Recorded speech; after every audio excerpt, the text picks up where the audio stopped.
Fear is the oldest of all our emotions. Before joy, before youth, before language itself, fear was already shaping our flesh. It's the biological echo of survival, an ancestral alarm ringing in the gut. Run, hide, live. Thousands of years ago, when the fire was still a discovery and the night had no electricity, fear was our only shield. It was the invisible map of the jungle, the danger sensor before science. A word stole in the brush meant the difference between life and death. Fear saved us, and strangely, it also made us imagine. What is myth if not a way to name what terrifies us? The first human stories were born from frightening eyes, gods, demons, monsters. Our attempts to explain thunder, illness, eclipses, fear pushed us toward creativity. It's the origin of narrative.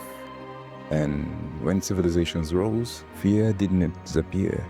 It just changed shape. The predator became government. The jungle became the city. And what once haunted us outside now lives quietly inside. Today we don't fear grows in the forest. We fear bills, news, loneliness. But the mechanism is the same. The adrenaline that speeds up your heartbeat is the same one that made hunters sprint. Fear is the oldest code written into us, which is why we can't help loving it a little. It reminds us we are still alive.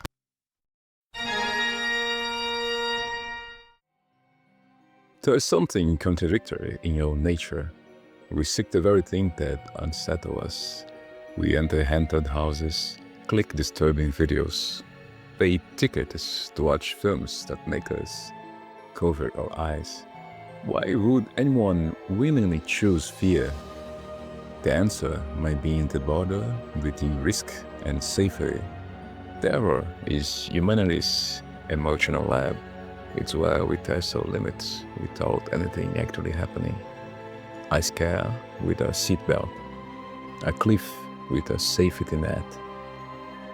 Mary Shelley wrote Frankenstein in her youth, isolated on a stormy night, and what she's created was not a monster, but the fear of human ambition, the dread of our own progress. Hitchcock with Psycho proved horror can live in a simple bathroom. Silent Hill 2 showed that the greatest monsters is guilt. Fear in art is a mirror. Each generation trembles at its own reflection, and the irony is, we enjoy it. It's like staring into the abyss and coming back with a story to tell. Natural fear makes us flee. Controlled fear makes us think. That's the split between the terror of life and the terror of art. In life, the mind shuts down and the body takes over. In art, we're in command. We can pause the film, close the book, shut off the game. That sense of control transforms everything. Danger becomes experience. Panic becomes curiosity. It's like playing with fire while knowing it's trapped inside a candle. The heart races, but the brain whispers, "It's only a game." And still the body reacts. Your breath shifts, your skin prickles, your stomach tightens. Fear is chemical. It activates the same neural circuits tied to pleasure and euphoria. Dopamine, the same neurotransmitter tied to love, also shows up when we're scared. Terror becomes an emotional addiction, a legal drug of the mind.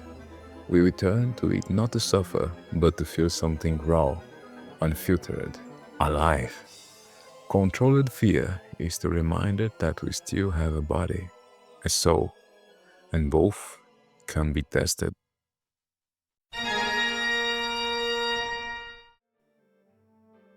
Horror games do something neither cinema nor literature can. They place fear in your hands. In a book, you read the terror. In a film, you observe it. But in a game, you live it. And that changes everything. Interactive terror isn't a story, it's an act. Every door you open is your choice. Every dark hallway, your responsibility. Fear becomes personal, intimate, almost spiritual. In Resident Evil, you feel scarcity, low ammo, low light, low hope. In Amnesia, simple looking is a punishment. In Outlast, your night vision camera is your only weapon, and it drains powers as terror drains your sanity. Horror games put you in the most vulnerable role possible. Someone who seems to have control, but never enough. That's the genius of interactive fear. You get just enough power to believe you can escape, but never enough to relax. Maybe that's why games captured the feeling of being alive better than any other art form.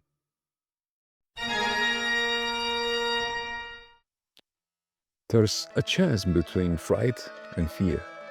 A jump scare is a reflex, involuntary, quick, disposable. But terror is handcrafted. The jump scare is the cheap loaf of horror. It works, but it doesn't linger. It tricks you for a second but leaves no scar. The lazy shortcut. The Masters of Fear know silence is more terrifying than screams. Waiting is stronger than impact. And that's what really destroys the player. It's not the monster that appears, but the one that might appear. Silent Hill 2 doesn't scare because something jumps at you. It scares because nothing happens for far too long. Footsteps in an empty hallway, a radio hissing, music that suddenly stops. The emptiness eats you alive. Fatal Frame forces you to look directly at what's chasing you. The evil within bends the world as your sanity fractures. Alan Wake uses light as a metaphor for conscientiousness, a thin thread of reason in an ocean of darkness. These games understand that terror is a conversation with the subconscious, and the greatest cruelty is letting your imagination do the work. In the early 90s, Alone in the Dark birthed electronic fear. It was clunky, stiff, polygonal, but atmospheric in herself. Fixed cameras, pixelated shadows, metallic echoes. It created vulnerability that realism could never replicate. Like dreaming inside a machine, and the dream was claustrophobic. Then came Resident Evil with bioterror and survival politics. Then Silent Hill, where fear was meaning, not monsters. As tech evolved, horror refined itself. With each generation, it moved from the grotesque toward the psychological. And when graphics finally became perfect, fear vanished for a while. Because fear was never about what you see, but what you imagine. Every era invents its own horror. In the 50s, it was nuclear dread. Radioactive monsters reflect that. In the 70s, fear was fate and control. Exorcism haunted the screen. In the 2000s, the terror became digital. Viruses, surveillance, isolation. Today, fear is existential. Not demons, not aliens. Loneliness, anxiety, misinformation, apathy. Games like Inside and Little Nightmares speak this language. Cold, faceless words where evil is a system. Our fiction has always been an rehearsal for humanity. Fear changes as our wounds change. Every monster is a metaphor of what we deny, what we hide, what we don't yet understand within ourselves.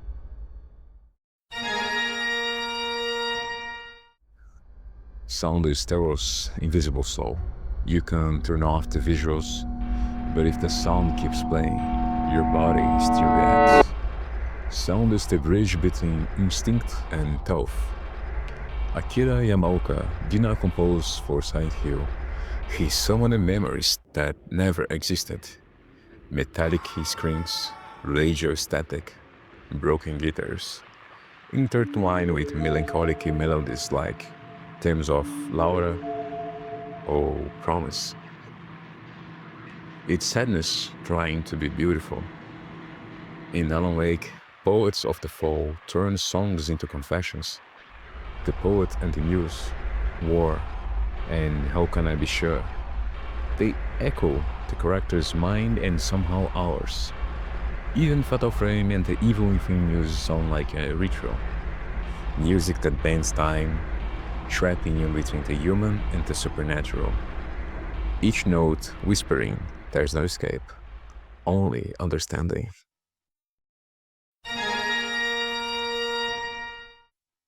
In the 2010s, fear became a spectacle.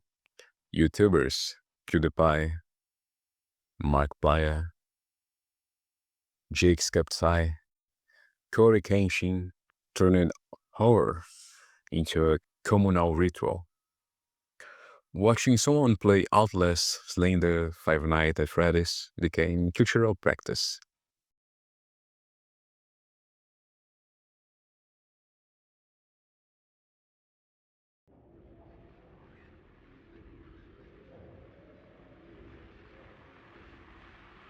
The phone was not just a game, it was the reaction. Shattered fear turning into catharsis. We laugh, we comment, we wait for the next scare together. Alone, fear isolates. Together, it unites. A public theater of vulnerability. But what creates empathy? Watching someone scream is like laughing at our own humanity. This shaped a generation of creators and viewers. It turned horror into humor, panic into performance, and proved fear is also a form of communion.